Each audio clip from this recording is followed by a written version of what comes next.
I can announce on your show that we've got all the information we need. We're working with our prosecutors at the Department of Justice and their Attorney General Todd Blanche, and we are going to be making arrests, and it's coming, and I promise you, it's coming soon. Ladies and gentlemen, welcome back. FBI Director Kash Patel just dropped a massive bombshell over the weekend in regards to the 2020 elections, that there are multiple arrests coming, because what we know is that there were multiple allegations. We're talking about credible allegations in regards to the integrity of the 2020 elections. Not only that, we have over 350,000 dead people who were identified to be on voter rolls and over 25,000 illegal immigrants. And Democrats, they're refusing to turn over their voter rolls so there could be a proper audit to see if there are people that are voting that's not supposed to be voting. And a lot more that we're going to get into throughout today's video. Let us get into it, starting with this video explaining the mass arrest that's coming. Play clip. Let me ask you about the mission, because every time I see President Trump, he says this repeatedly, that the election was rigged in 2020. I mean, he says it all the time. We all know that. And it's almost getting lost because he says it so much. You've been at the FBI now 14 months. Have you done anything about that? And do you have anything to tell us about that? Absolutely, Maria. Look, I've been with the president nearly since day one on this. As I told you earlier, I was the one that led the effort with folks like Trey Gowdy, Johnny Ratcliffe, and Devin Nunes to expose the corruption that tried to thwart President Trump's first presidential election run. We did already indict former Director Comey, and that's going through the judicial process. But we also, at this FBI, even though we uncovered what we uncovered back in the House Intel days, I had to come in here and find rooms that they hid from the world. I had to come in here and find access on our computer systems in restricted and prohibited case files that they purposely put in places for no one to see and find. We have found all this information. We are working with our Department of Justice partners, and I am never going to let this go, because they not only have personally attacked the presidency of the United States and President Trump, but they tried to thwart our elections and rig the entire system. And that is not something that is going to stop. That is not something I'm going to allow. I can announce on your show that we've got all the information we need. We're working with our prosecutors at the Department of Justice and their Attorney General Todd Blanche, and we are going to be making arrests, and it's coming, and I promise you, it's coming soon. That was FBI Director Kash Patel stating that there are arrests coming and they're coming soon. And I know immediately the left, they're going to say that, well, Kash Patel is weaponizing the FBI, or President Trump, he's weaponizing the DOJ. But one thing you have to understand is that if the FBI is going to make an arrest, what they have to do, they have to get in front of a grand jury and present evidence of someone breaking the law. And if that is the case, if they're going to bring an arrest, that means that they have the evidence of someone breaking the law or committing a crime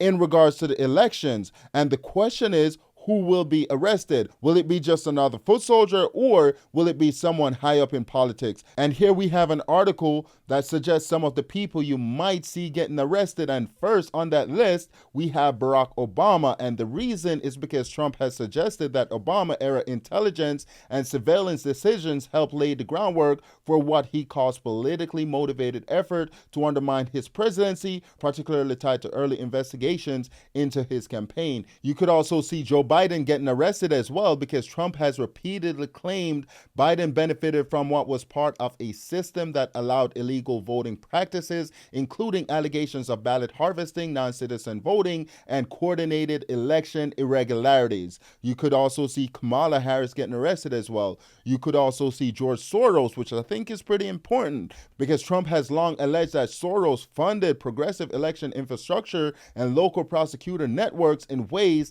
that influence election outcomes and enforcement decisions. You could also see Adam Schiff, we're talking about Shifty Schiff, getting arrested as well. You could also see Mike Pence getting arrested as well. And here we have a video of the Assistant Attorney General. She was asked about these arrests that are coming, and here is what she had to say. Play clip. I want to get your take on who really was behind that impeachment process for President Trump. But even more important, give us your sense of what you just heard me talk with Kash Patel about, and that is the failure of any accountability. Our audience knows exactly what happened with the Russia collusion story. No one has been held accountable. Why not? Well, Maria, thanks for having me this morning. And I heard Kash's remarks. I agree with them. And, your folks need to understand that when we start these investigations, it takes time. We have to interview a lot of witnesses. We don't want to do what the other side did, which is just jump to conclusions. And I think your viewers are probably familiar with the fact that some of the judges out there, particularly judges appointed more recently,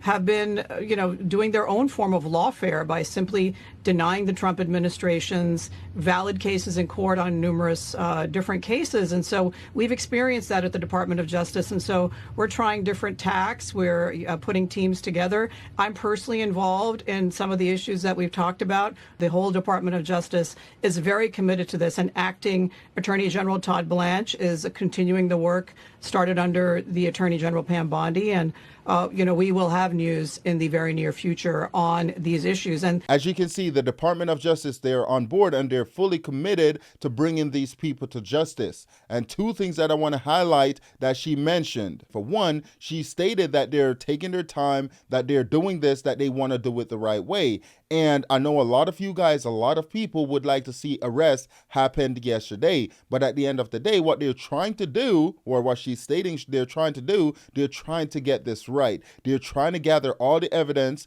They're trying to structure the case in a way, once it gets to court, it's not going to fall apart, because these things are very delicate and sensitive. The second thing that she mentioned is that most of these claims regarding election integrity, once they went in front of a judge, these judges, what they did, they played politics and threw out a lot of these cases. And it only makes sense, especially now we're seeing exactly what's happening during Trump 2.0, because everything that the president tried to do is like you have a left-wing judge that literally try to stop the president and his agenda, even though a lot of these things, once they get to a higher level, they're resolved in favor of the president. So these judges, they were looking at the legality of stuff because they were playing politics. And the next thing that I want to talk about is that over 350,000 dead people were found to be on voter rolls. They didn't say if these people were actually voting, but they were on voter rolls, which is one of the reasons why we need a Save America Act to be passed. And here's that reporting play clip.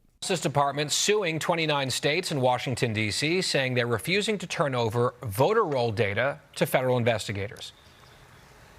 we're doing that to make sure that states are in compliance. And guess what? We found at least 350,000 dead people currently on the voter rolls in those jurisdictions. And we've referred approximately 25,000 people with no citizenship records to the to Homeland Security to look at, dig into that further and see the extent to which people voted. So you're telling me that over 350,000 dead people were found to be on the voter rolls, and over 25,000 illegal immigrants were found to be on the voter rolls as well. And the question is, why are Democrats still against the Save America Act? Why haven't rhinos in the Senate, we're talking about Senator John Thune, why hasn't he passed the Save America Act? The same bill that a majority of Americans, they do support. We're talking about over 80% of Americans supports voter ID and to show proof of citizenship in order to vote, to help clear up the voter rolls. So what specific facts have you found? You just said there was lying and cheating. What can you tell us in terms of verifying that information? And I know you've been trying to go state by state to clean up voter rolls. What are you doing in that regard? Yeah, so let's talk about that. We have a comprehensive effort. I've requested the voter rolls from all states in the District of Columbia. About a third of the states have voluntarily complied with us or reached settlements with us, and we've run some of those records, so I'll talk about that in a minute. I'm suing 29 states and the District of Columbia for their refusal to give us the voter rolls, to which the Attorney General or the Acting Attorney General is entitled under the Civil Rights Act of 1960. The question is, what are these states hiding? What are they afraid of? Why are they not turning over their voter rolls? If 21 states already turned over their voter rolls and nothing happened, nothing bad happened, then what are these states afraid of? Especially if what the administration is doing is legal, which we know it is because she just outlined that she has the authority to request these voter rolls. So what are they afraid of? And the answer is simple. It's because they have something to hide. It's because they're trying to protect the fraud that's been happening in their state. We're talking about blue states. It's just like if a police officer showed up to my house and they have a warrant, right, to search the house, to search the property, and I'm like, no, don't come in, you cannot come in, then that signifies that I have something to hide, especially if they have a warrant, a legitimate warrant. And it is the same thing because the administration has the authority to request these records to see if there are any irregularities. So let us continue the clip. We're doing that to make sure that states are in compliance. And guess what? States are not in compliance, even those ones who want to. So for the ones that we've run so far, 60 million records that we've run, we found at least 350,000 dead people currently on the voter rolls in those jurisdictions. And we've referred approximately 25,000 people with no citizenship records to the to Homeland Security to look at dig into that further and see the extent to which people voted. This is insane. And that brings us to the end of today's video. Please let me know what you think in the comment section. Let me know if you think there will be any arrest of anyone major. Also, please consider liking, sharing, commenting, and subscribing. And I'll see you in the next video.